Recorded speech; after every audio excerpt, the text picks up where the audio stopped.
என்னம்மா சாப்பிட்ற? கூழ் சாப்பிட்றமா, குழந்தைங்களுக்கு இட்லி சுட்டு கார சட்னி வச்சு பஜ்ஜி சுட்டேன். வேறு மக்களுக்கு அது கொடுத்துட்டு நான் கூழ் தான் எனக்கு பிடிக்கும். கூழ் தான் குடிக்கிறேன். நேற்று கூழ் ஊற்றுனாங்க எதிர் விட்டா, அதை வாங்கிக்கணும் வந்து அது எனக்கு ரொம்ப பிடிக்கும், அதனால குடிக்கிறேம்மா. சரி சரி சரி. பா பா இது கூடாது மத.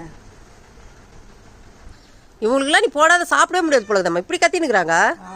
அதனால் அதுங்களுக்கு யாருமே போடுவாங்க, நான் தான் நம்ம வீட்டு தான் அது இருக்குது. அதுங்களுக்கு போட்டால் தான் எனக்கு சாப்பிட்ட மாதிரி இருக்கும். நான் உட்காந்தா அதுங்க வந்துடுவான் சாப்பிட்றதுக்கு. அது எங்கன்னா அதான் கத்திக்கினே இருக்குதுங்களா, லப லப லபன்னு கத்திக்கினே தான் இருக்குது. அதுங்களுக்கு போட்டால் தான் எனக்கு சாப்பிட்ட மாதிரி இருக்கும், அதுங்களுக்கு சாப்பிட்ட மாதிரி இருக்கும்.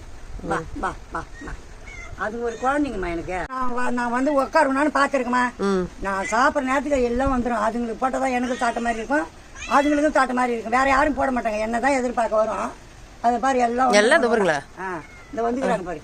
அது வண்டிக்கு கீழே ஒருத்த நிற்கும். பா பா இந்தா இந்தா இந்தா இந்தா இங்கே வா, ஓடியா ஓடியா.